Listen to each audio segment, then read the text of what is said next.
Bueno, vamos a dar comienzo. ¿Badator? Empiezo. Hemos esperado unos minutillos, ¿no?, de cortesía. Falta... Bai.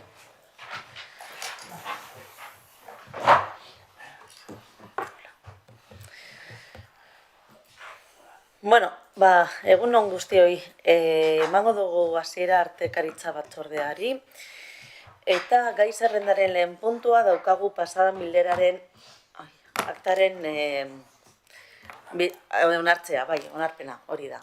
Norbaite, puntu honetan zerbait esan nahi du, ez, orduan onartutzat ematen dugu, eta jarritzen dugu beste puntuarekin, 37. puntuarekin. A ver, ya, es que... hemen dago. Venga, lehenengo 37. puntua, Getxo Kulturaren LPS aldatzeko proposamenaren onarpena. Beno, puntu honetan, a ver, hemen daukat, 3 punto, ez da irekitzen. Barkatu, Vale. Vale, bueno. Aurreko kontsiluetan entzun dugun bezala, gaur puntu bakar batean ekarri ditugu, une honetan beharrezkotzat jotzen diren aldaketa guztiak puntu batetan jasotzen dituenak. Behin onartuz gero, LPS eta bateratu bat eta argi bat izatea da helburua Getxo Kultura erakunde autonomoaren antolaketa, hierarkia eta arlo bakoitzeko zuzkidura kopuru oso modu ornatuan jasoko dituena. Aldaketa horiek, langileen bat-bateko aldaketai eta zerbitzuak ematen hautemandako beharrei erantzuten diete. Oro har, doaikuntza horiek guztiak biltzen dituen sailkapen oso bat aurkezten dugu, LPS eguneratua, garbia eta Getxo Kulturaren errealitatera egokitua izateko. Ondoren, aldaketa bakoitza banan-banan zehaztuko ditugu, azalduko ditugu eta espediente bakoitza bebai banan-banan bozkatu behar dugu. Beraz, lehenengo puntura pasatuko gara, 37 puntu bat, musika eskolako zuzendari lanpostua amortizatzeko proposamenaren onarpena. Xavier, mesedez? Eskerrik asko, presidente ordezko anderea. Ondo azaldu duen moduan, LPS bateratu beharra dugu, udal batzak Getxo Kultura sortzea erabaki zuenean LPS bateratzea ere eskatzen zuelako. Batzorde honetan, lehenagotan eskatu izan da LPS-aren moldaketak ikuspegi orokorretik lantzeko alegina egitea, eta hori da gaur hemen egiteko asmoa duguna. Lehenengo puntuaren azalpena erraza da. Txostenetan ikusi duzuen moduan, bi erakunde autonomo fusionatu dira, eta bi erakunde autonomoetan estatutuek zehazten zuten pertsona batek eduki behar zuela goi zuzendaritza. Baina jadanik erakunde bakarra izan da, batekin nahikoa da. Beraz, postu hau amortizatu beharra dago, gainera inoiz ez dugulako gehiago beteko. Gogoratuko duzuenez, urte honetako urtarrileko batzordera ekarri genuen 2024ko maiatzean Eusko Jaurlaritzak musika eskolen inguruan ateratako dekretu berriari jarraiki, musika eskolako zuzendaria klaustroak proposatu behar du. Eta klaustroaren proposamena presidenteak berretzi behar du. Horrek esan nahi du, zuzendaria lehenago irakaslea izan behar dela. Eta irakasle plaza bat okupatzen egon behar dela. Bai? Orduan, egin beharrean irakasle plaza batetik gero zuzendari plaza batera pasatu, dekretuan zehazten dena da, irakasle horri egiten zaiola aldi baterako izendapen bat. Bai? Klaustroan erabakitzen denaren arabera. Orduan gutxienez 2 urte eta gehienez 5 izan daiteke, gainerako musika eskoletan egiten dena. Araudi hori lantzen ari gara, musika eskolan bai, zehazteko eta urtea bukatu baino lehen ekartzeko asmoa dugu. Edozein kasutan, postu hau ez dugu beteko. Bere funtzioak ez dira jadanik obsoleto geratu dira, musika eskola erakunde autonomo izateari utzi dionetik. Beraz, lanpostuen zerrendatik kendu beharra dago. Baina garbi izan mesedez, musika eskolako zuzendaria izaten jarraitzen dugu. Baina izendapen bidez egiten da. Hain zuzen ere, euskaltegiko zuzendaria aukeratzen den modu berberean. Klaustroak proposatzen du, presidenteak izendatzen du euskaltegiko zuzendaria. Musika eskolan gauza bera. Klaustroak proposatzen du, presidenteak izendatzen du.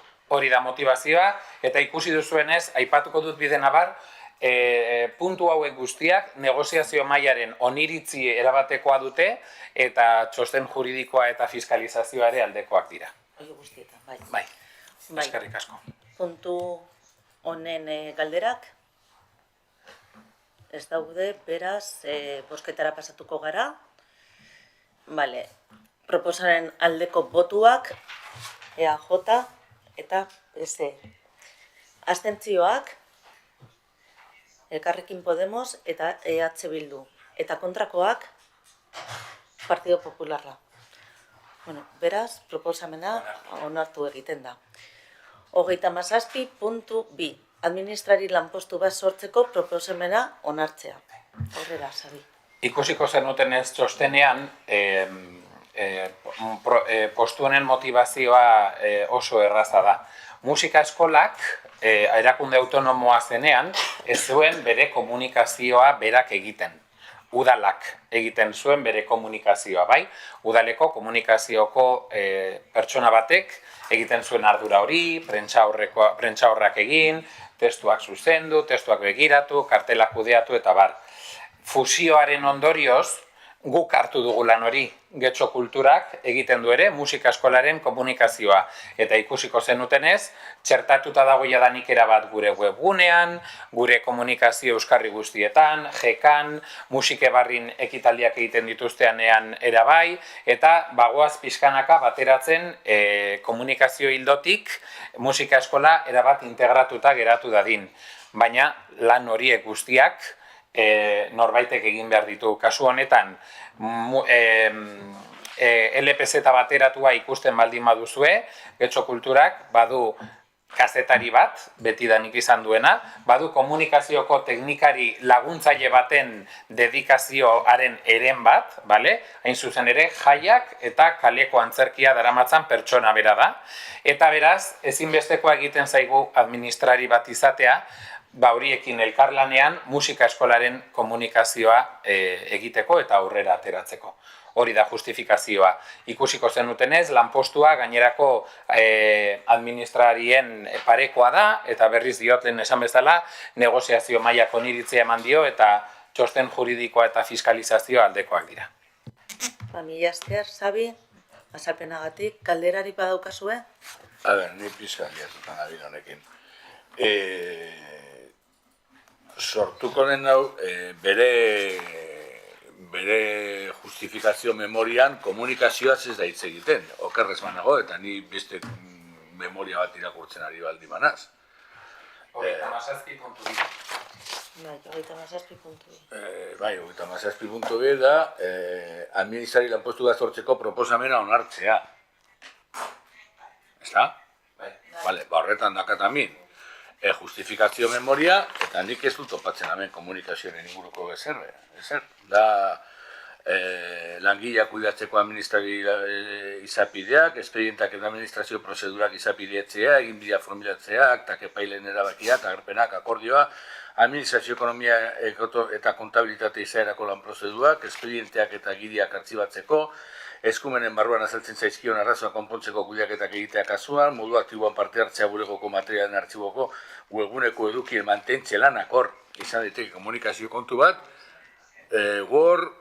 beralako nagusiarekin lankidetzen aritzea, herritarren Uste baldin badiazu barkatu irakurketan, baina zehaztuko dizut non agertzen den, bai? 37, 1, 2, 3, 7 LPZ aldaketa karpeta konprimitu bat bidali genizuen, hori irekitzen baduzu 02. Administrari zuzkidura bat sortzeko memoria dokumentua, dokumentu horretan joaten baldin bazara 1. Egungo egoerara, esaten du musika eskola atea desegitea, eta bar, erabaki zuen osoko bilkurak. Kulturetxeak musika eskola bereganatu izanak besteak beste, Getxo Kulturako kanaletan musika eskolaren komunikazio guztia sartzea ekarri du. Ondorioz, eta Getxo Kulturaren komunikazio integrala indartzeko beharrezkoa da administrari zuzkidura gehigarri bat izatea. Bere kategoriara eta funtzioetara egokitzen diren komunikazio lanak egiteko. Eta gainera, eskertzen dizut aipoa hau lehen ez dut esan, hori dela eta beharrezkoa da lanpostuak nahitaezko hirugarren hizkuntza eskakizuna izatea.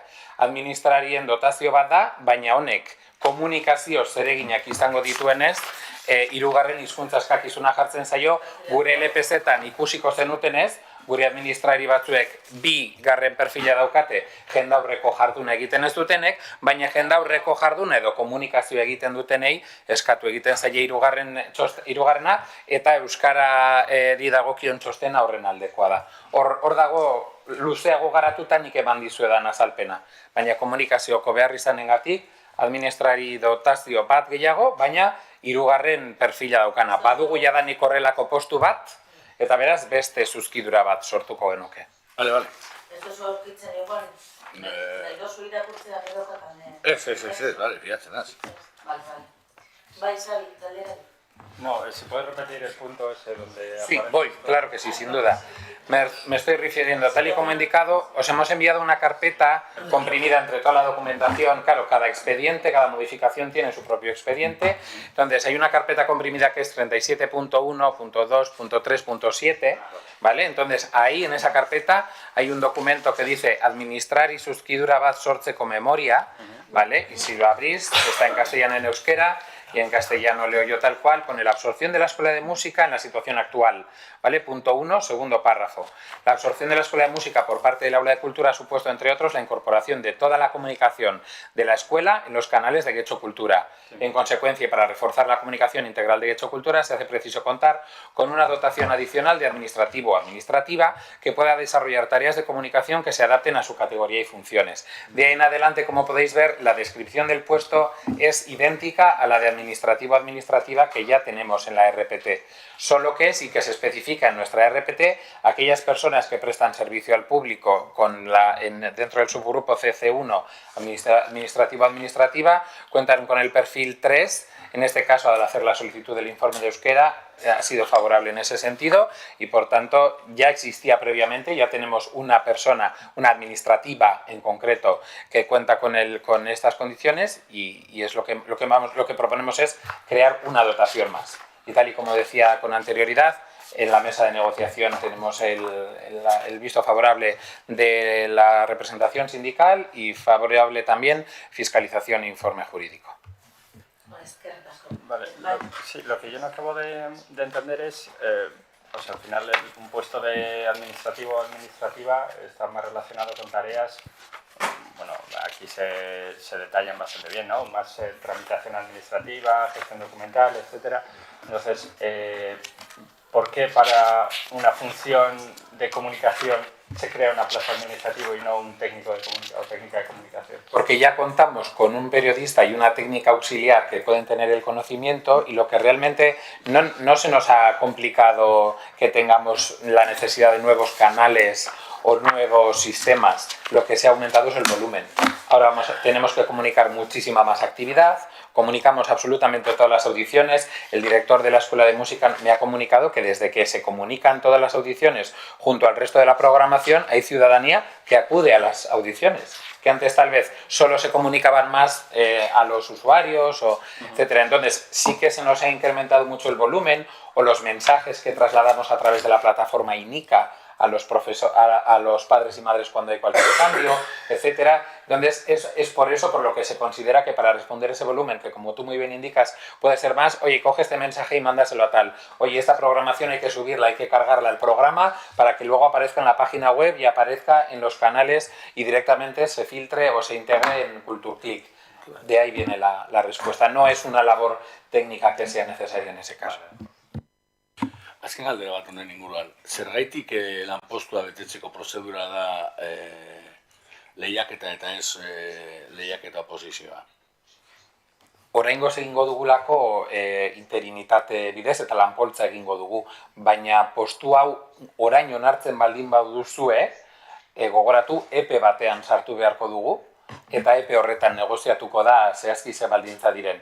Orain une honetan, lanpostu hau betetzeko lanpoltsa edo udalak postuak betetzeko daukan dekretuaren arabera egingo dugu, hau da, lanpoltsetara joko dugu baldintza horiek dituzten lanpoltsetara, eta norbait baldin badago, gogoratu lehenengo da gurea, guk ez daukagu udalera joko dugu, udalak baldin badauka, hortik hornituko dugu, hortik ez baldin bada, baina inongo kasutan ez da finkoa izango, ze orainari garena da LPZ-aren postuaren sorrera onartzen edo dotazioa.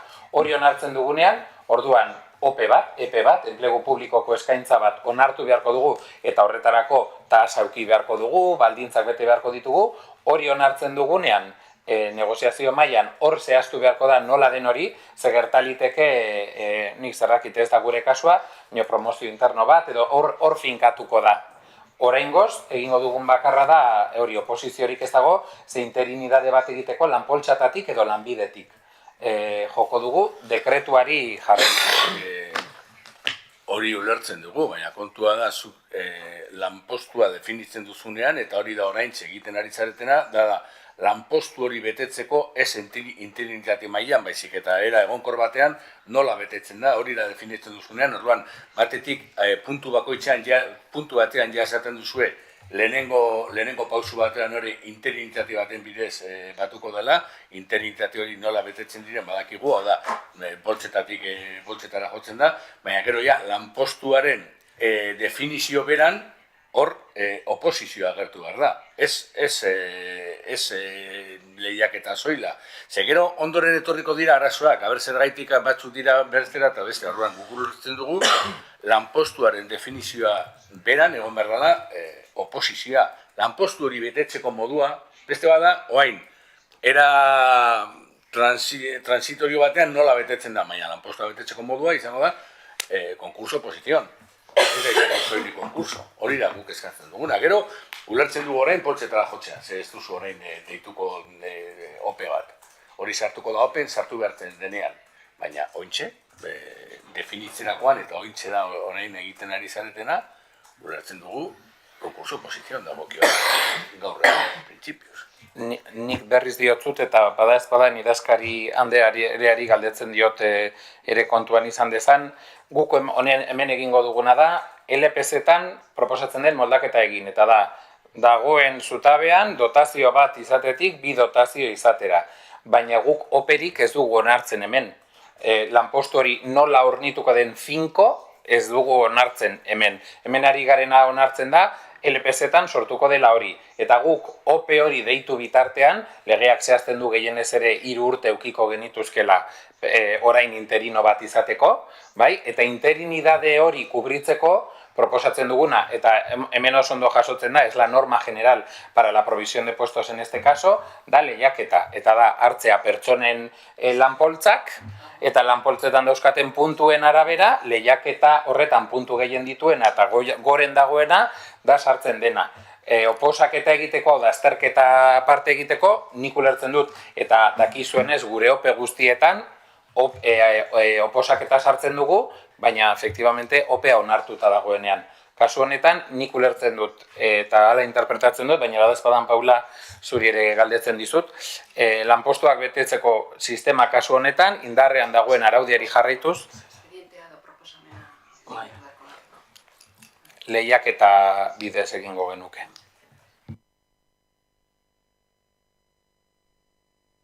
Bozketara pasatuko gara, proposamenaren aldeko botuak, bai? EAJ eta PSE. Abstentzioak, EH Bildu eta kontrakoak, Partido Popularra eta Elkarrekin Podemos. Baina onartutzat emoten da, bai? Onartu egiten da.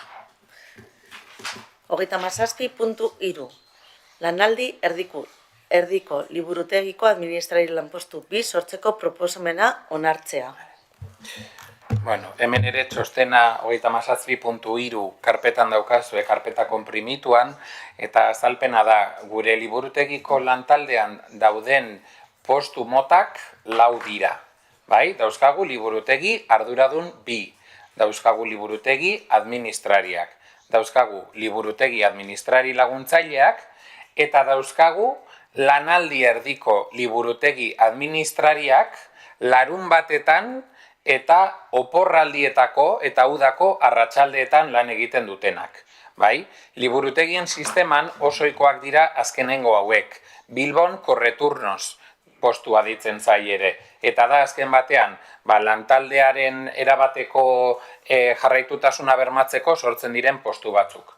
Guk 4 mostradore ditugu liburutegietan. Gure liburutegiek 4 arreta puntu dituzte. San Nikolasen bat, Villamonten bat, eta RKen 2 solairu ditugulako. Haur liburutegia eta helduen liburutegia.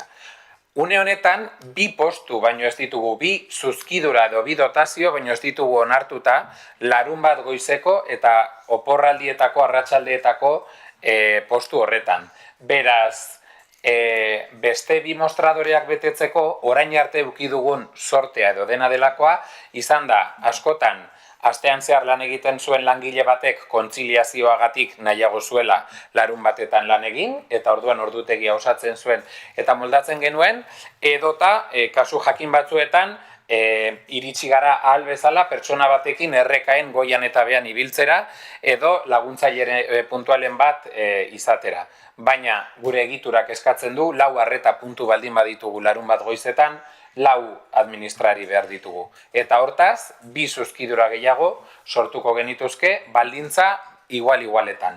Bai, beraz, udan eta larun batetan lan egingo lukete, uda oporraldietan, bai, aste santu eta gabonetan ere bai, 150ko jardunaldi bat da, kontziliaziorako aukera handiak ematen dizkio gizartearen persona mota jakin bati eta sinisten dugu egokia dela eta oso ondo funtzionatzen du, eta horregatik, beste 2 postu behar ditugu, mostradore denetan ornitu alizateko eta emateko zorbitzua. Berriz diot, enez nekatuko negoziatuta dago, alde honi ona eta bizto buena dauka, bai sindikatuen ikuspegitik, informe juridikoan eta fiskalizazioan. Ederto, eskerrik asko. Galderarik? Bai. Bai, honen inguruan zalantza gehiago dauzkagu. Batetik, gustatuko litzaiguke jakitea, ze, karo, hemen, helburuetan 3 helburu aipatzen dira, eta bigarren helburua geratzen zaigu pixkat,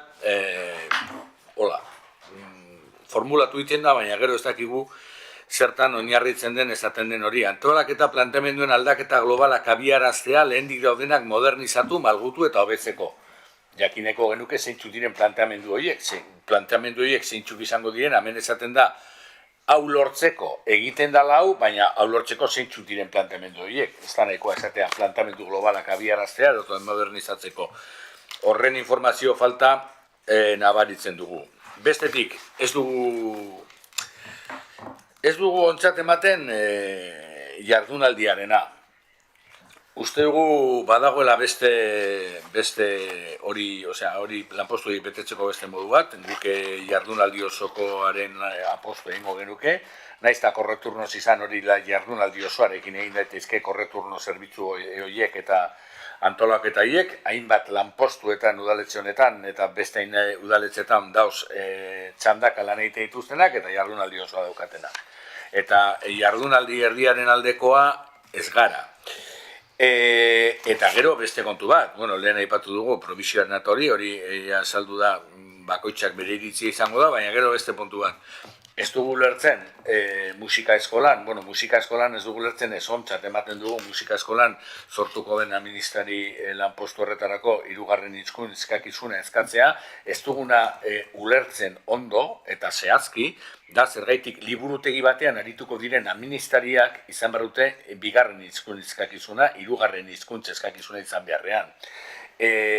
Zalantzari gabe, legeak gauza bat esaten du, erabaki politiko batzuk daude, eta legeak ezarriko ditu gutxieneko batzuk, baina erabaki politikoak beste gutxieneko horiek ganditu beharreko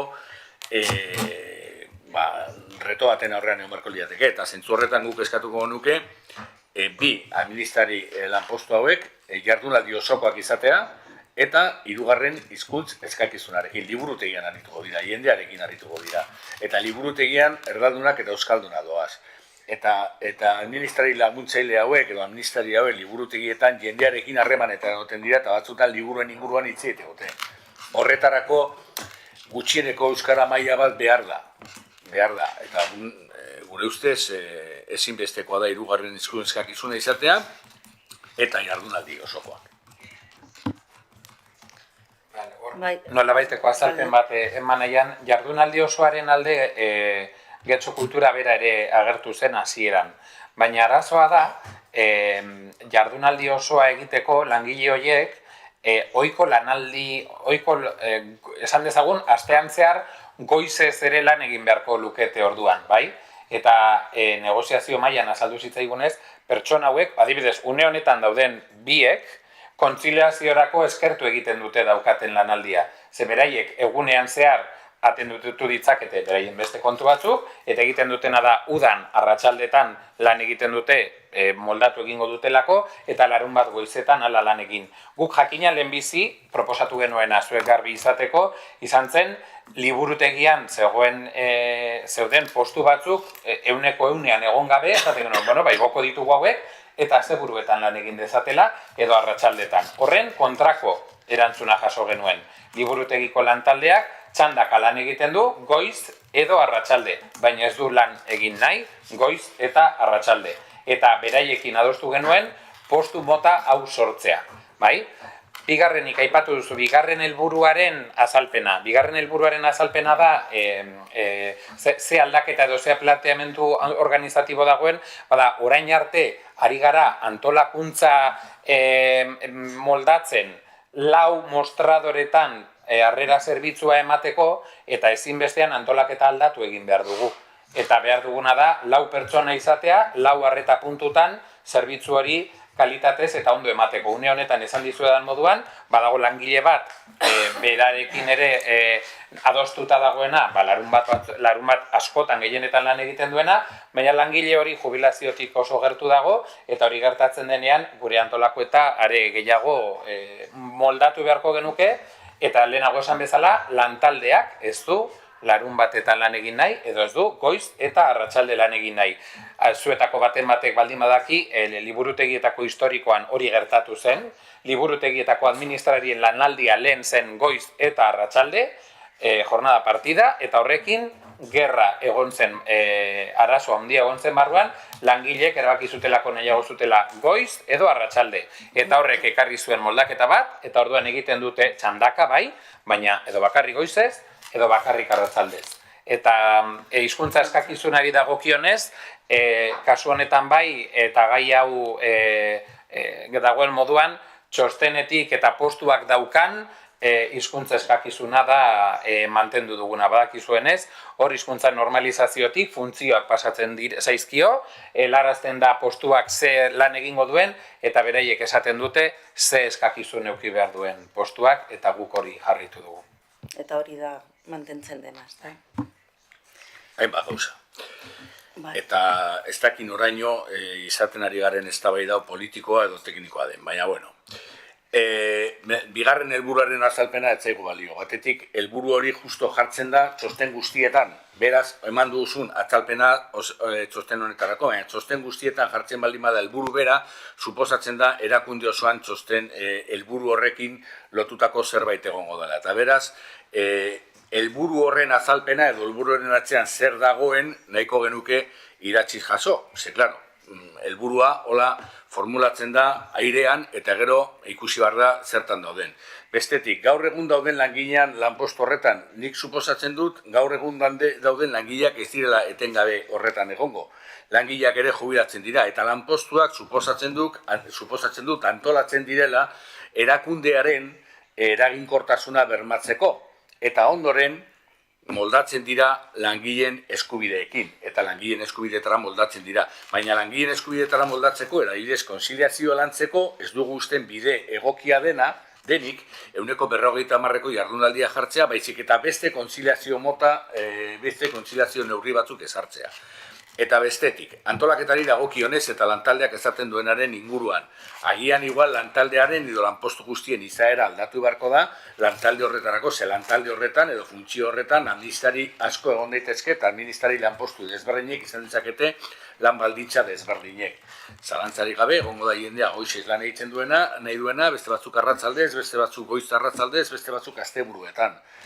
hori egongo da, eta eskubideak bermatu behar dira, eta langilei entzun egin behar zaie, baina aldi berean erakundiak bilatu beharko dau zein izango dan bere eraginkortasuna. Eta zentzu horretan guk 150 jardunaldia ez dugu ikusten. Eta euskararen inguruan esan dudana, erabaki politikoa da. Teknikariek eta legeak gutxieneko batzuk jartzen ditu, baina gutxieneko horiek gainditzea da nolabait politikarien lana, segun zeintzuk helburu bilatzen dituen. Beraz, gure jarrera mantentzen gara puztu honetan. Vale, bueno, pues nada, yo lo que quiero pedir es disculpas. Es verdad que llevo poco tiempo, bueno, llevo ya unos meses de la presidencia, de suplente de la presidenta del Aula de Cultura, con el fin de que todos estos puntos, que son además decisiones que se han tomado en una mesa técnica y en una mesa laboral con sindicatos y bueno, con demás representantes, se dé una mayor explicación, que para eso pues está el director del Aula de Cultura aquí y ha sido ese pues el punto por el que está dando estas explicaciones, pues para que podáis entenderlo de la manera y podáis tener la explicación más detallada posible.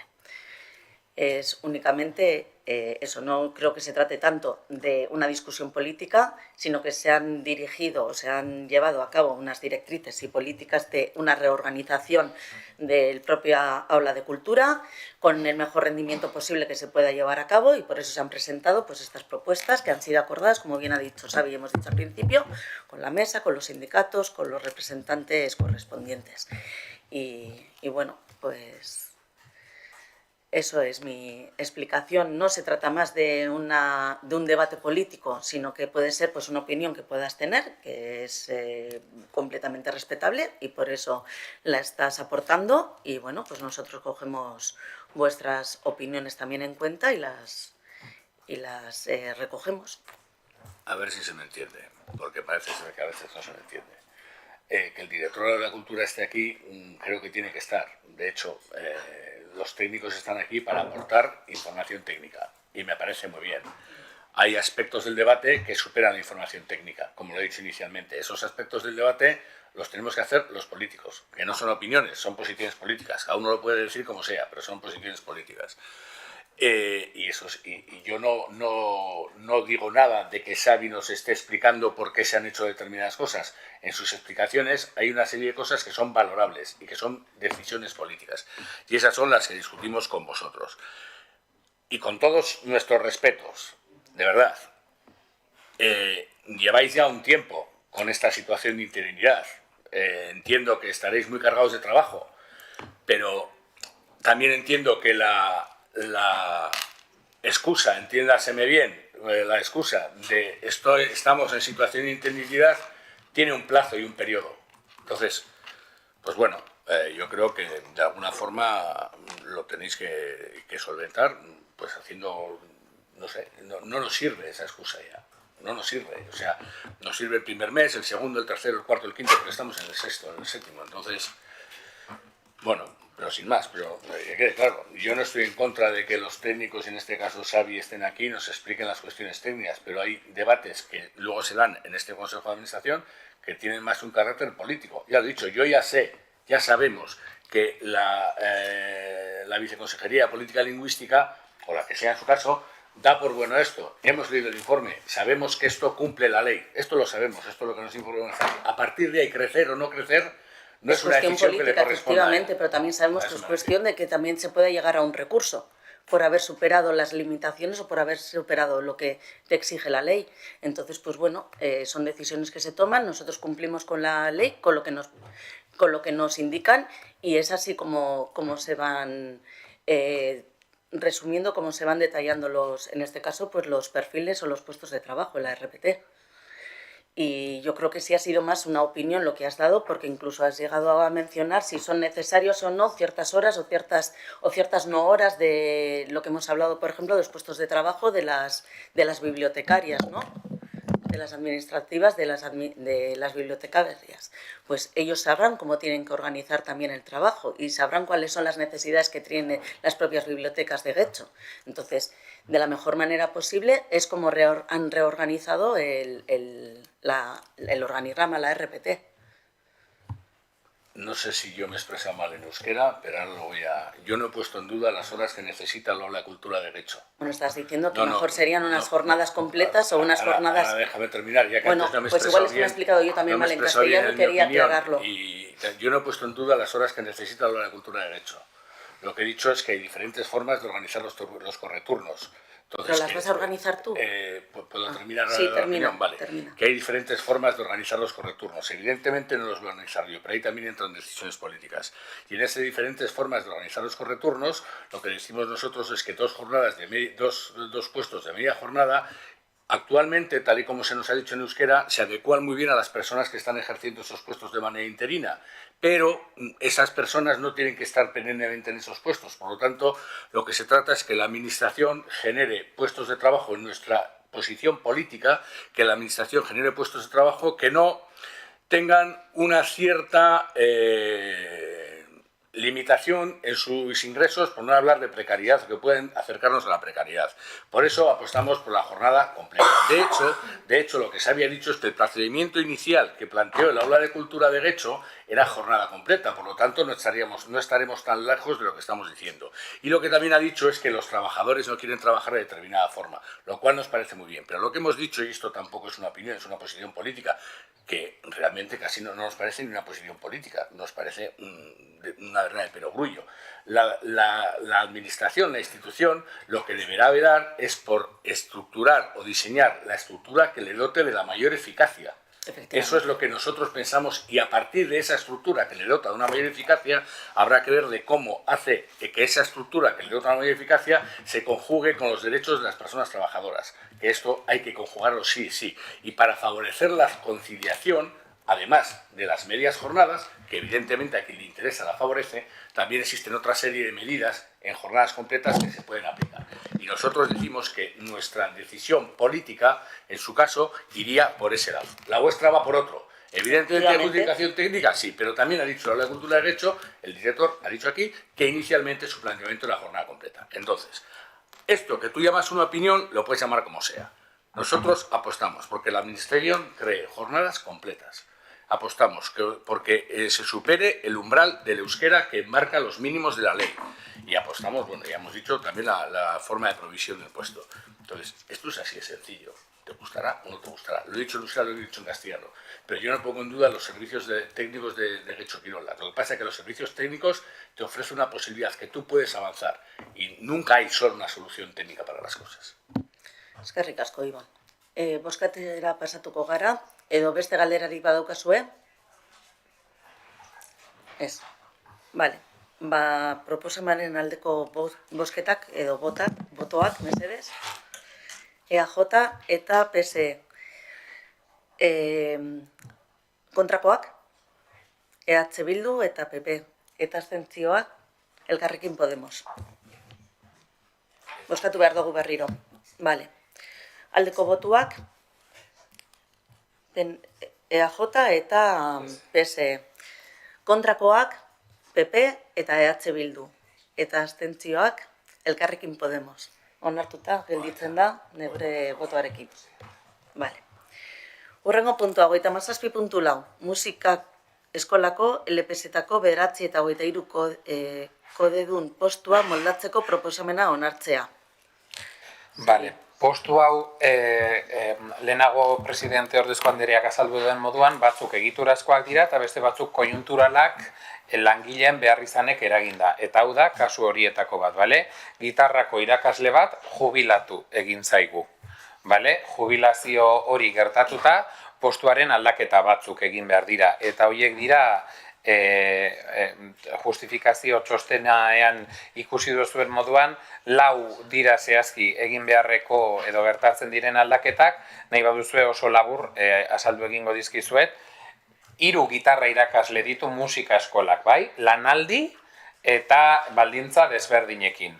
Bat jubilatu zaigunez 100% karga zeukana, 162ko irakasle bati proposatzen dugu orain 100% igotzea. Bai, antzinatasuna, langileen implikazioak eta barrak saritzeko, eta bidena bar, musika eskolaren jardunbidea horrela izan delako lehenago ere. Bai, orduan, 4 aldaketa nagusiak honakoak dira. Jubilatu den irakaslea sartu zenean bere titulazioak ziren musika legedi zaharrekoak, baina orain legea berria da, eta beste titulazio batzuk egokiak dira hori emateko. Beraz, titulazioak eguneratu egingo dizkiegu. Nahi baldin baduzu azalpen zehatza, txostenean dago, eta bestela azaldu aldizuet. Baina labur bilduta, lehen posiblea zen habilitazio batekin gitarraia ematea, orain pedagogiako titulazioa behar da hori egiteko. Bigarrena, kargak berrantolatzea. Euneko postu hori, bakante geratuko dena, 162 jeitziko dugu. Eta 162an daukagun irakaslea jaurteak daramatzana gurekin lanean eta implikazio honean 100 igoko dugu. Eta berriz diot, musika eskolaren ohiko jarduera da. Aurreko irakasleak ez zeukan hizkuntza eskakizuna. Eta orduan bakanteari jarri egingo diogu data eta guzti. Postu hori betetzen dugunean, eta kasu honetan txostena irakurri duzuen moduan, irakasleen kasuan, 3. hizkuntza eskakizuna da, esartzen zaiona irakasleari. Bai? Eta azkenik, eta hau ez da berria gogoratuko duzue Josean Llorenterekin batzordeak egin dituzuenak, LPZ aldatzen zenean, lehen profesor de gitarra moduan agertzen zena, orain agertuko da profesor de musika, eta espezializazioan agertuko da gitarra. Gogoratu horretan jarraitzen ari gara musika eskolaren giza baliabideen politika bera, dela irakasle guztiak profesor de musika izendatzen dira, eta gero beraien zehaztasunetan eta baldintzetan zehazten da ze habilitazio, ze titulazio eta ze instrumentu eduki behar dituen. Beraz, esan bezala, 4 aldaketa. Lanaldia, titulazioa, hizkuntza eskakizuna eta izendapena. Esan bezala, negoziazio maitik pasatuta dago eta guztiaren oniritzia dago, sindikalki, juridikoki eta fiskalizaziotik. Eskerrik asko. Basuri, galderak. Aurrera. Galdera bat, berez, lanaldia murrizten zaion lanpostu hori bete gabe dago eta ontxe bete egin barko da. Eta ez dago eskari nahiko lanaldi hori 100% mantentzeko? Oso galdera egokia, matrikulazioa atera genuen daukagun LPZ-aren gainean, eta ez da egon eskari gehiago. Orduan, urrengo ikasturtean eskaintza handiagoa baldin bada, gertaliteke orduan etortzea, eta esatea izue 62 hori handitu beharko genuke. Gaur-gaurkoz, daukagun eskarirako, gogoratu esan dizuet, 3 irakasle ditugu. Beste 2 eta bakante geratu den hori orain beteko duguna. Orduan, matrikulazio itxita dago, eskaria ja nolabait kalkulatu dugu. Eta dauzkagun behar ditugun baliabideak dira LPZ-etan daudenak. Etorkizunean eskaria handituko balitz, efektibamente 62 hori handitu ahalko litzateke, baina une honetan ez dugu behar. ¿Más preguntas? Bueno, pues si no las hay, pasamos bozketara pasatuko gara. Aldeko botuak, mesedez? EAJ, PSE eta EH Bildu. Aurkako botuak? PP. Eta abstentzioak Elkarrekin Podemos. Onartuta. 37.5. Kulturatzeko LPZ-ko 26ko dekun postua amortizatzeko eta liburutegiko administrari lanpostu bat sortzeko proposamena onartzea. Sabi. Hau oso erraza da eta ezagutzen duzue udal politika baten aplikazioa delako. Liburuzain administrari laguntzaile bat jubilatu egingo zaigu. Eta beraz, postu hori amortizatu egingo dugu eta liburutegi administrari postu bat sortuko dugu. Udalak hori egin du posible izan duen kasu guztietan, C2 bat kendu eta C bat bihurtzen dugu. Gainerako azalpenak txostenean dauzkazue, baina udal politika baten ekiparazioa erakunde autonomoan. Denaren oniritzi juridiko, sindikal eta fiskalizatu. Galderak. Ez daude? Bozketara orduan. Aldeko botuak EAJ, PSE, Elkarrekin Podemos eta EH Bildu. Kontrakoak? Partido Popularra. Vale. Urrengo puntua, 37.6. 2024ko urtarrilaren lehenengotik 0,5ko ordainsari gehigarriaren proposamena onartzea. Honek ez du azalpen handirik behar, uztaileko lehenengo astean, Espainiako ministroen kontseiluaren akordioa iragarri zen, agertu zen estatuko aldizkari ofizialean, langilei 0,5ko soldata igoera egin behar zaiola, legea betez. Lege hori betetzea proposatzen dugu eta zuen oniritzia behar dugu. Abia, ba? Galdera dukazu. Bai. Ez, galdera ez. Kasu honetan azaldu nahi dugu jarrera. Langileen soldataren igoeraren alde gaude, baina abstenituko gara. Jakin badakigulako abstentzioa horrek ez du aldatzen, baina bai, nabarmendu nahi dugula ez gaudela Euskal Herriko edo Euskadiko langile publikoen soldata igoerak non erabakitzen diren, nortzuk erabakitzen duten eta nola erabakitzen den. Hau Madrilen erabakitzen da eta gure ustez hau Euskadin erabaki behar da, Euskadiko sindikatuekin eta Euskadiko administrazioen artean. Beraz, prozedu horrekin ez gaude ados, hau da denboraz mantendugun jarrera, osea, bere horretan segituko dugu. Oso ondo lertuta. Bale, bosketara orduan pasatuko gara, bai? Edo galdera gehiagorik badaude, honi buruz ez? Bale, proposamenaren alde, EAJ eta Partido Popularra, Elkarrekin Podemos, bai, PSE, esan dut, baina, bale, EAJ, PSE, Elkarrekin Podemos eta Partido Popularra. Eta abstentzioa orduan, EH Bildu. Mila eske. Azkenengo puntu bat daukagu, 37.7, Getxo Kultura Erakunde Autonomaren LPZ bateratzeko proposamena. Proposamen hau plenotik pasatuta dagoen estatutuen fusioaren ondorioa da. Akordioa egin zenean, adostu zen LPZ-ak bateratu egin behar direla. Ikusi duzuenez, dokumentuan joan gara zehazten noizen Kulturretxearen LPZ eta noizen Euskal Musika Eskolaren LPZ.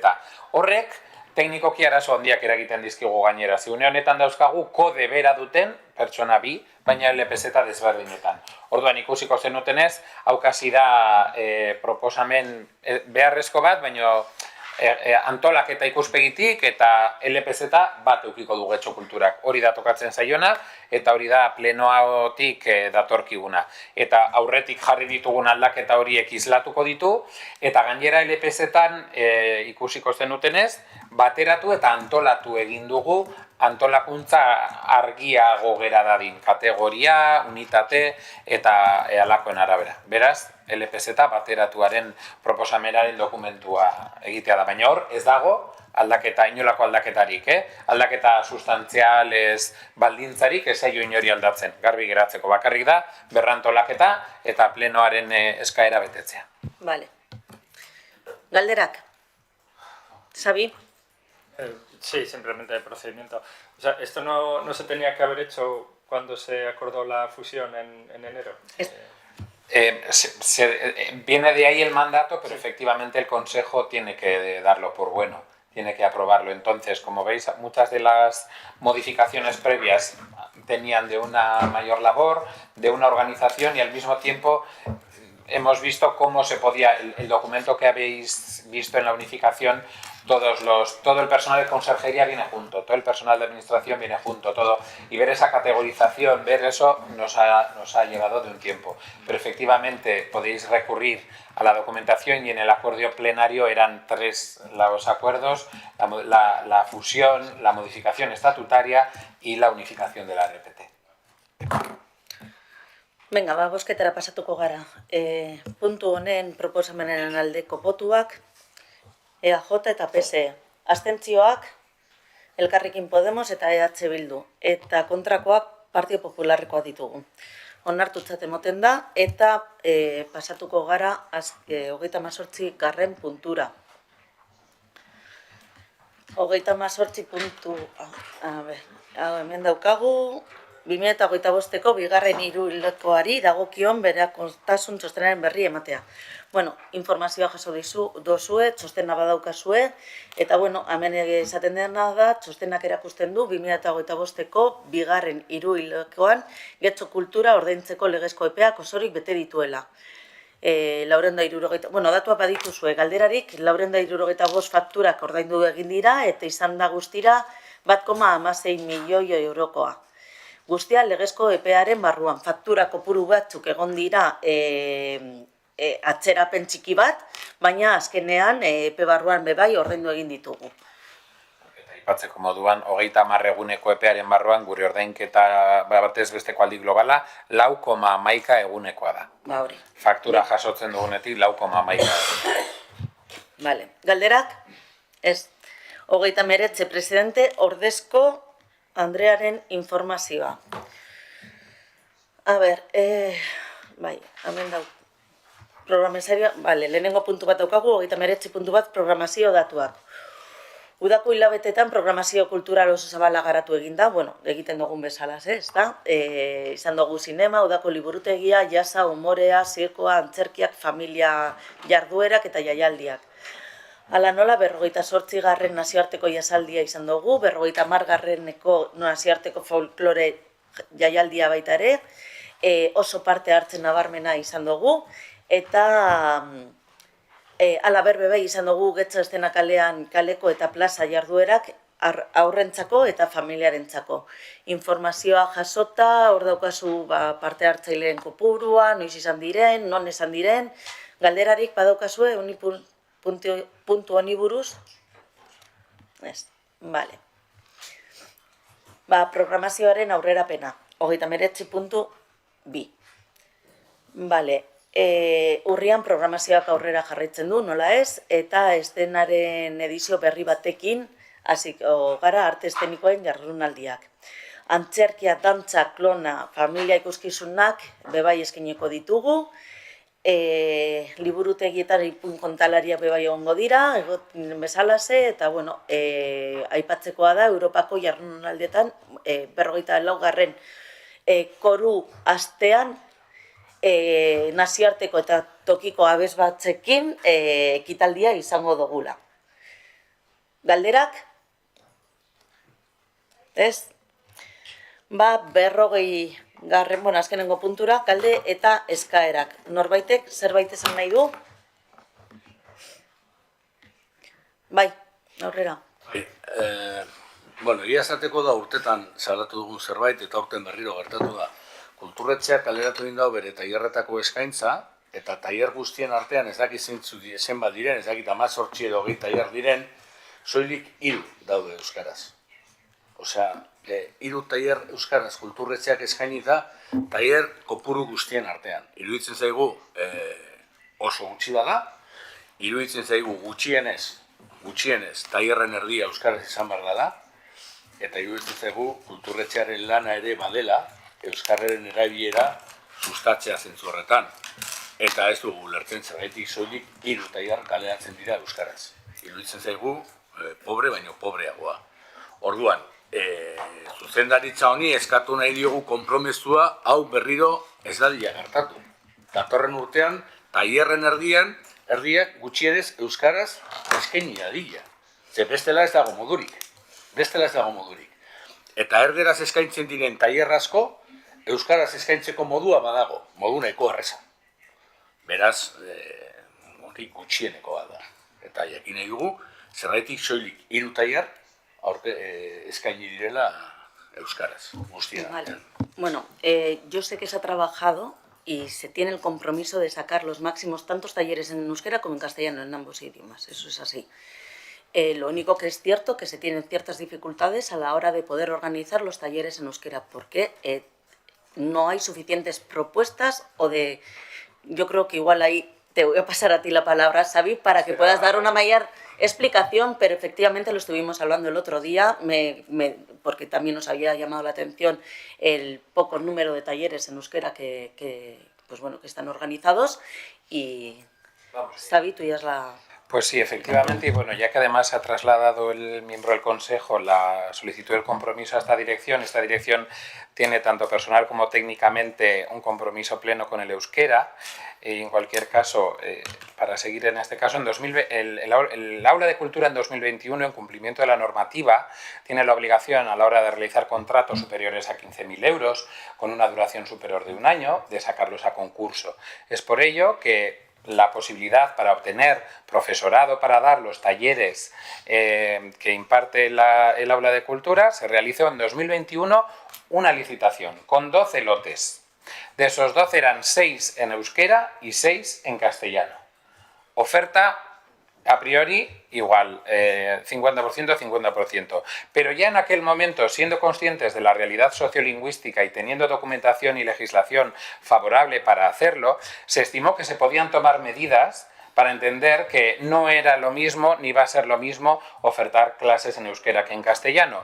Y la medida que se tomó en concreto fue que el número mínimo de alumnado para sacar un curso fuera el de la mitad de castellano. Es decir, si en un curso que sacábamos de macramé bastaba con que 7 personas se apuntaran para que saliera adelante, en el caso de euskera bastaría con 4, el 3,5 lo redondeábamos hacia arriba, ¿vale? Pero con 4 personas que se apuntaran a euskera saldría, ¿vale? La realidad fue que a esa licitación solo se presentó una oferta en euskera para dar unos cursos en euskera y la persona que hizo la oferta no cumplía las condiciones de la licitación, dado que se exigía poder acreditar un perfil lingüístico de C1, de tercer nivel, y la persona no pudo hacerlo. Debido a ello, en 2023, el Aula de Cultura sacó una licitación, siendo muy consciente de la realidad sociolingüística y de la ausencia de oferta de cursos en euskera, sacó una licitación exclusivamente en euskera, con 3 lotes solo para dar cursos en euskera, ¿vale? En ese caso, se obtuvo una única oferta en la licitación que fue adjudicada. Se adjudicó un lote, ¿vale? Vinculado, podría dar todos los datos que queréis porque sin duda es algo que nos ha preocupado, que en este Consejo se ha trabajado adecuadamente, se ha traído en varias ocasiones y que incluso desde la parte técnica hemos solicitado que existen formas fáciles de solucionar la situación, se nos propongan, porque hemos mirado, puedo daros datos de todos los municipios del entorno y puedo tranquilamente decir que somos el municipio de Uribe Costa que más cursos desde un aula de cultura de euskera para público adulto. Con total tranquilidad, pero voy a seguir en la exposición. Por tanto, en 2023 sacamos 3 lotes, se adjudica 1. En 2024, visto que no podíamos obtener mediante licitación contratos de larga duración para cursos en euskera, decidimos, dentro de los márgenes que nos da la legislación, hacer cursos cortos, que en ningún caso superen los 15.000 euros, para que de esa forma podamos contratar directamente.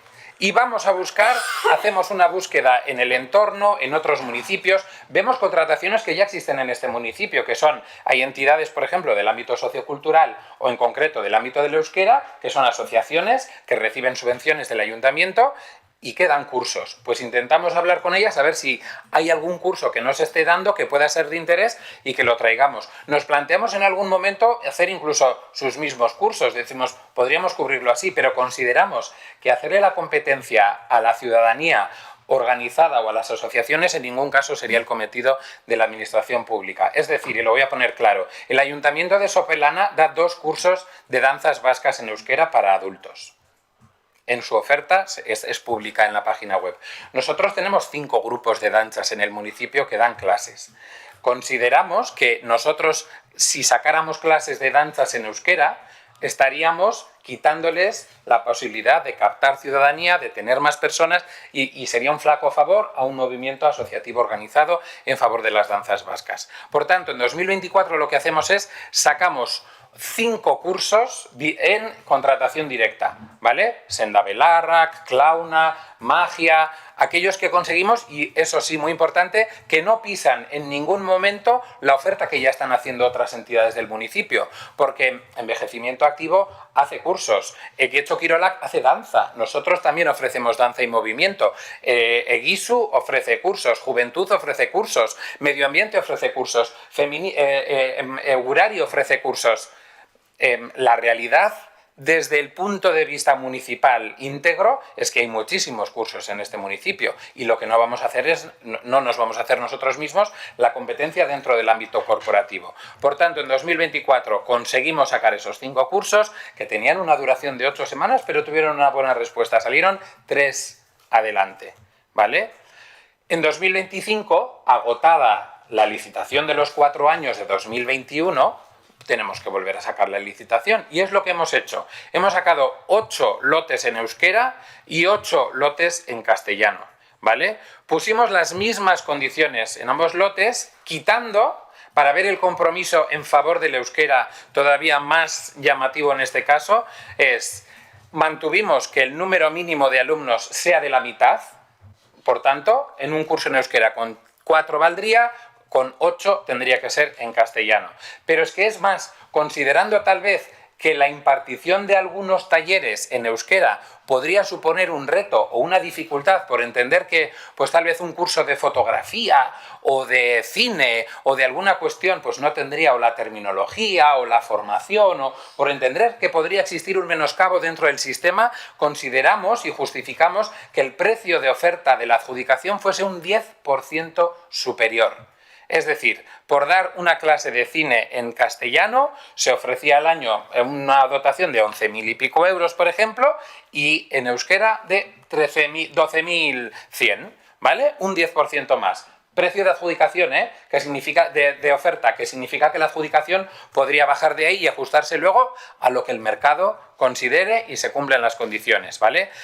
Y quitamos la obligación de que quienes se presente tenga que tener el tercer perfil lingüístico, porque nosotros, como entidad que tenemos Euskaltegi, lo que hemos hecho es modificar la norma y decir, vale, no hace falta que tenga el EGA, pero sí es necesario que pueda demostrarnos que tiene el nivel del C1. Por tanto, hemos quitado que tenga el papel, pero si una persona quiere dar un curso de cine en euskera, entendemos que debe tener un nivel de C1 o de un perfil lingüístico 3, pero igual por los motivos que sea no ha obtenido el examen o no lo ha querido hacer o lo que sea, pero nosotros le vamos a mandar al Euskaltegi y nuestro personal cualificado nos va a hacer un informe diciendo si está capacitada esa persona para intentar eliminar la barrera de entrada que tuvimos en 2021 con un caso.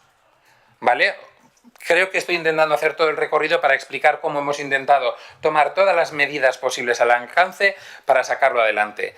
En esa oferta de 16 lotes y 8 en euskera, obtuvimos 2 ofertas en euskera. Vamos mejorando, poco a poco. Es cierto, tal vez no todo lo que queremos. Sin duda lo manifiesto así, ¿vale? Obviamente yo creo que a nosotros, y ya lo digo técnicamente, pero personalmente también, nos encantaría que fuese un 50 y 50%, pero el problema que se nos plantea es que si tenemos que ofrecer el mismo número de cursos en euskera que en castellano, ofreceríamos 3, porque solo podemos ofrecer 3 en euskera. Legalmente y cumpliendo toda la normativa, habiendo consultado al mercado, habiendo hecho todo el procedimiento como corresponde, incluso tomando todas las medidas de acción positiva posible, dada la realidad sociolingüística de nuestro municipio y del sector, la realidad es que obtuvimos 15 cursos en castellano y 3 en euskera. Sí que podemos apuntar más que los usuarios de los cursos se corresponden tal vez con un ámbito ocupacional, con una trayectoria de largo recorrido. Es gente que lleva mucho tiempo en esos cursos que ya, y desde el inicio, pues es una tipología de un perfil que mayoritariamente pues habla castellano. Pero nosotros hemos intentado como administración trasladar, y ya digo, no solo la igualdad, sino la equidad, que consiste en dar aquellas ayudas extra para intentar conseguir esa situación igualitaria. Los 3 cursos que se han adjudicado en euskera, que son 2 lotes, se han hecho, y obviamente, ¿qué es lo que hemos planteado para seguir buscando medidas? En 2026 volveremos a sacar cursos de corta duración. Es lo que por ahora nos va funcionando, y de hecho lo que intentamos cuando sacamos esos cursos de corta duración es que a la gente le guste, se implique e intentar llevarlos al proceso de licitación para que ya los hagamos en un largo recorrido y vayan aterrizando. Esa es la realidad con la que hemos trabajado. Yo, sin duda alguna, creo que somos conscientes, lo habíamos trabajado ya técnicamente, no entendemos cuál puede ser la situación de no recibir esas ofertas, pero también entendemos que lo que puede suceder es que una persona que podría hacer, por ejemplo, para nosotros talleres de escritura en euskera o un club de lectura feminista, si se me permite incluso, no tiene que presentarse a un proceso de una plataforma de contratación, porque puede que existan otras vías en las que una asociación le contrate y directamente esté dando ese curso. Es decir, la realidad de este municipio es que para ver si sociolingüísticamente Getxo está o no haciendo una oferta no adecuada en términos de euskera, Yo lo que sí considero es que esa cuestión es del ámbito de normalización lingüística del servicio de euskera de este ayuntamiento, que tal vez podría hacer una estadística y ver qué es lo que se está ofreciendo. Porque la realidad que nosotros tenemos es que cuando hemos intentado, con iniciativas muy concretas, impulsar, ya digo, el taller, el club, de lectura es muy fácil. Y además sé que un miembro de este consejo rector ha sido participante del taller de escritura del aula de cultura, ¿vale? Pero el de castellano lo ha llevado el aula de cultura, el club de lectura de castellano lo lleva el aula de lectura de cultura, pero los de euskera, los similares, vamos a decir, se desarrollan mediante Gisu en este mismo municipio. El hecho de que nosotros en su momento hayamos explorado y decimos, hacemos otro, hay caldo de cultivo, hay masa suficiente como para tal. Bueno, pues vamos investigando poco a poco. Tenemos en mente intentar hacer otros grupos con otras temáticas que vayan impulsando, pero sin duda, y sí que manifiesto, nosotros dentro de toda la capacidad legal que hemos tenido hasta donde hemos llegado, creo que queda meridianamente claro que hemos intentado impulsar y dar las herramientas para conseguir cursos en euskera. Dar una oferta del 50 y 50, si hubiese querido decir que ofrecemos 3 cursos, no estaríamos respondiendo a toda la ciudadanía como tal, y sí que me muestro abierto y os digo, puedo daros datos, los tengo aquí, de Leioa, de Sopelana, de Baracaldo, me he recorrido todo el entorno para ver, pues porque tal vez somos un desierto en medio de un oasis, pero es exactamente todo lo contrario. Vale, es que ricasco, sabe. Pues bueno, queda claro el compromiso, queda claro también el trabajo que se realiza desde el aula de cultura, pero bueno, se ve pues que la realidad, aunque no nos guste, pero es otra. ¿Tenías algo que decir? Bai, duela okerrez bana 2 edo 3 urte, eskaintza 150 egozan. Okerrez bana, memoria zaninaz.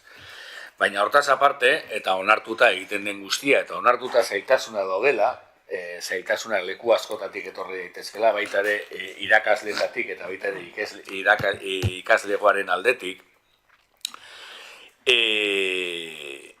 beste bide batzuk egon daitezke, adibidez. Eta orain pentsatzen ari zuzenean, baina kontratazioaren edo konkursuaren bidea ez da bide bakarra. Kultur erakunde batekin aritzeko edo kulturretxearekin aritzeko, beste bide batzuk aztertu daitezke, beste bide juridiko batzuk badauz. Lehiaketatik aparte, edo kontratu txikietatik aparte, eta abar. Bestetik, ez dakigu kulturretxeak baote dakien normalean aipatu diren kulturretxeko tailerretan parte hartzen duten hoietatik, zenbatek diren euskaldunak eta zenbatek diren erdi euskaldunak, esate baterako. Adibidez, ez dakit datu hori daukazuen, ez daukat ideari pez, baina datu hori izan da, adibidez, beste bide batzuk abiatzeko modu batzuk izan daitezke. Ulertu dezakegu, baina ez dugu ontzat ematen, aipatu dan hori ez direla ikastaro batzuk egin nahi, adibidez, egizuk ematen dituelako. Edo dantzak egiten dituelako. Badau, kulturretxea eta egizu bateratzeko eta elkarlanean aritzeko eta bide horretatik abiatzeko badauz beste bide legalak direnak kontratazio zuzena ez dana. Baina ezke erderaz gauza bera gertatzen da. Eta aipatu duzu, maila honetako batek parte hartzen duela ikastaroetan, ni egon naiz, idazketa kreatibo ikastaroietan. Zoritxarrez, erderaz, euskeraz enaz egon. Zergaitik? Euskeraz ez duarako nire burua gai ikusten horretarako. Baina hortaz aparte, udaletxe honetan, udalerri honetan badauz. Idazmen kreatiboa, sormen kreatiboa erderazko beste ikastaro batzuk. Eta aldiz, kulturretxeak ematen ditu horiek. Orduan, hor sortzen den lehia hori ez da zertan sortu behar. Eta gure ustez, eta beste bide batzuk harakatu behar diela. Eta inguruko herriek egiten dutena, inguruko herrietan egiten duten. Inguruko herrietako herri bakoitzak dauka bere historia, bere kulturretxea nola sortu zen historia. Ni justo Sopelanakoa nahiko ondo ezagutzen dut nola sortu zen Sopelanako kulturretxea eta ze baliabide eskasekin sortu zen Sopelako kulturretxean, eta aldiz Sopelako kulturretxea sortu zenean zein egoeran zegoen Getxoko kulturretxea. Orduan, bakoitzakeren historia eta bakoitzaren baldintzak desberdina dira. Hala ere, behin da berriro esan dugu eta seguru gaude baita ere Euskal Herria Bilduko zinegotzi batzuk izango direla beste herri batzuetan guk esaten dugunaren kontrakoa, baina gu herri honetan ari gara. Eta herri honetan egiten diren gauzen inguruan ari gara. Zentzu horretan, eta zalantza jarri gabe egiten diren alegin guztiak, zalantza jarri hori alegin gehiago egin ditugu. Osea, 3 ikastaro gutxi iruditzen zaizkigu. Eta jarri behar baldin bada, ez dakit, pertsona bat bilatzen 6 ikastaro motak egon daitezken, edo ikerketak egiten zer nahi du jendeak euskeraz jaso. Ez dakit, azterketa bat egin, edo galdetegi bat egin, ez dakigu, bide asko badaude. Argi dago gauza bat, kulturretxea lehiaketan mundua sartu zenean, ikastaroak ematen dituztenentzat gauzak zaildu egin zirela. Eta enpresak sartu ziren. Eta zentzu horretan bide horri ekin zionean kulturretxea, beste bide batzuk egonda ere, agian administratiboki tramite gehiago eskatzen dituztenak, edo zailtasun gehiago izan ditzaketenak, baina bide horretatik abiatu zenean enpresa logika ere sartu zen maila honetan. Ez dinot kulturretxearen aldetik, baizik eta enpresen aldetik, enpresa logika bat sortu zen. Eta enpresa logika horrek nolabait, edo zoritxarrez, ez dio laguntzen euskararen sustapenari normalean. Beraz, gauzak zalantzan jarri gabe, bai eskatzen dugu beste ekimen batzuk egitea. Adibidez, aurten hasiko dira aurten tailerra. Aurten izena eman duten pertsonek euskalduna dira preste ongo liateke tailer bera euskera ziteko, preste ongo liateke tailer bera bere momentuan kulturret Getxo Kiroleakean egiten ziren tailer horiek ez zirela euskalduna, baizik eta tailerretan euskaraz eta erderazko pertsona zudela, baina irakaslea euskalduna bera zan orduan hizkuntza biak erabiltzen zirela bata sustatzearen aldera, hori izan daiteke bide bat. Eta gero irakasleak edo tailerrak antolatzeko beste bide batzuk, agian bertan edo dauden elkartekin elkarlanean. Hori da eskatzen duguna, osea, guk ikusten dugunean hori, ez du ontzat ematen eta bukatzeko. Udaletxe honetan edo udalerri honetan, udal erakunde desberdinen eskaintzen dituzten ikastaro guztien antolaketa agian egin beharko da. Baina euskarazko ikastaroen presentzia eskasa ez da soilik ematen kulturretxean. Oso nabarmena da berdintasun arloan, oso nabarmena da pertsona nagusien arloan, eta gutxiago nabarmena batzutan betetzen ez den arren da Getxo Kirolaken. Beraz, baina hori hemendik kanpoko beste hausnarketa bada. Ikastaro guztien antolaketa eta departamentu desberdinen artean zenolako lehia motak ibiltzen dian. Baina egin guztiak aitortuta gehiago eskatzen ditugu. Euskarak igual alegin gehiago eskatzen dituelako. Diodosiago erabatean dagoelako eta argi dago euskara daukan inguruko eremua ez dela lagungarria. Vale, Iván, pues eskerrik asko por todas las propuestas que nos comentas. No me cabe duda que el escenario que tenemos ahora es el que tenemos. Nos lo ha explicado perfectamente Xavi. Eso no quiere decir que no sigamos trabajando y sigamos con un compromiso, sin duda, de que vayamos a ese escenario mejor para los talleres, ese escenario futuro, para que haya más talleres en euskera. ¿Alguna otra cuestión? No. Bueno, yo sí quiero comentar antes de finalizar, y no quiero abrir un debate sobre ello, pero antes se ha comentado un tema, se ha trasladado de que, se ha dicho un tema, se ha comentado, y no era el punto correspondiente para tratarlo, y como se ha quedado ahí un poco en el aire, pues sí me gustaría aclararlo con vosotros.